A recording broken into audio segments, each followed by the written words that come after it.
दोस्तों आज के इस सेशन में हम सीखेंगे म्यूचुअल फंड में नेट एसेट वैल्यू या net asset value per unit कैसे निकालना है।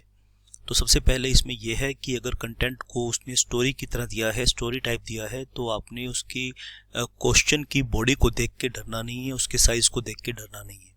आपने क्या करना है, सिर्फ फॉर्मूले को फोकस करना है कि फॉर्मूले में क्या दिया है और उस हिसाब से जो उसमें काम की बातें हैं क्वेश्चन की स्टेटमेंट के अंदर, वो काम की बातें एक्सट्रैक्ट करनी है। क्वेश्चन की स्टेटमेंट में आपने ये जरूर देखना है कि एनएवी पर यूनिट निकालनी या टोटल एनएवी निकालनी है। ये आप इस तरीके से जो काम की बातें हैं वही रखेंगे। नेम ऑफ द स्कीम लिखा है, ठीक है, name of the scheme numerical count करने में कोई इसके यूज नहीं है। Size of the scheme, size matter नहीं करता, ठीक है।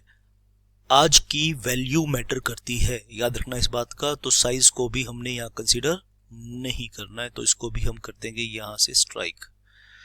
Face value of the share ₹10, face value भी मैटर नहीं करती है as far as NAV per unit calculate कर रहे हैं। तो number of the outstanding shares, ये बहुत बहुत इंपॉर्टेंट चीज है यार। याद रखना कि ये तो शायद हो सकता है कि आपको कैलकुलेट करनी पड़े। जैसे मान लीजिए यूनिट्स का वो ओपनिंग बैलेंस दे दे और withdrawn units during the period दे दे और फिर लास्ट में आपको ये कैलकुलेट भी करना हो सकता है ना। तो इस बात का ध्यान रखना यहाँ पे।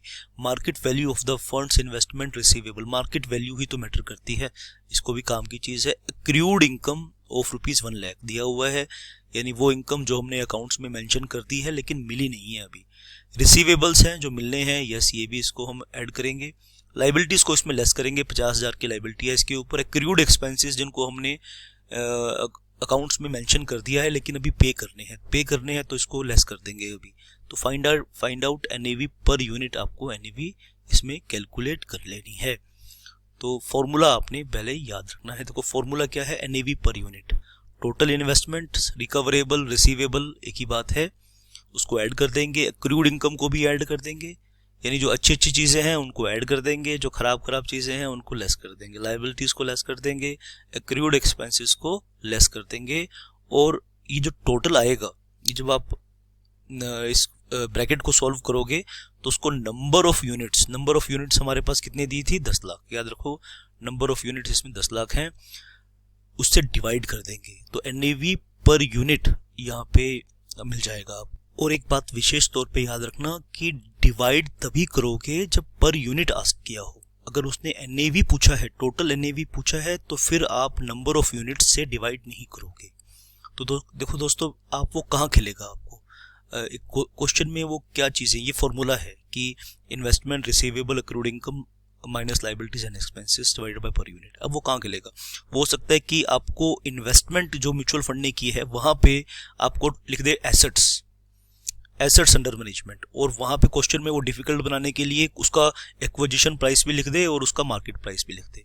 तो याद रखना, आपने जो भी यहाँ पे इस फॉर्मूले में आइटम्स पुट करनी है वो आपने मार्केट वैल्यू लेना है, ठीक है। तो एनएवी देखो, आप थोड़ा सा लॉजिकल भी सोचो, कंसेप्ट भी सोचो कि अगर मान लीजिए मैं किसी भी open ended mutual fund scheme में इन्वेस्टमेंट करने के लिए जा रहा हूँ, देखिए मैं आज जा रहा हूँ, तो मैं आज की एनएवी पे करूंगा ना म्यूचुअल फंड कंपनी को, तो आज की एसेट्स की मार्केट वैल्यू पे करूंगा। और जब मैं निकालने जाऊंगा तब मैं उस दिन की मार्केट वैल्यू एनएवी कैलकुलेट करूंगा, उस दिन की मार्केट वैल्यू के बेस पे एनएवी कैलकुलेट करूंगा। और इंटरमीडिएट पीरियड में जब भी मैं अपने म्यूचुअल फंड की परफॉर्मेंस को कैलकुलेट करूंगा कि देखो जिस म्यूचुअल फंड में मैंने इन्वेस्टमेंट किया था वो आज किस तरह का परफॉर्म कर रहा है, कैसे वो उसमें मेरी जो इन्वेस्टमेंट है उसकी एप्रिसिएशन कैसे हो रही है, तो भी फिर भी मुझे एनएवी कैलकुलेट करना पड़ेगा। तो म्यूचुअल फंड और एनएवी का चोली दामन का साथ है, ये इन दोनों कॉन्सेप्ट्स को सीखे बिना। और आपको वापस से एक बात और बता रहा हूँ कि एसेट्स अंडर मैनेजमेंट के साथ कंफ्यूज नहीं करनी है। एनएवी और एसेट अंडर मैनेजमेंट की वीडियोस मैं आपके लिए अपलोड और भी करने वाला हूँ। शाबाश, इस चैनल को आप सब्सक्राइब कर लीजिए और अपने दोस्तों के साथ शेयर कर लीजिए। Thank you very much for watching and listening. God bless you.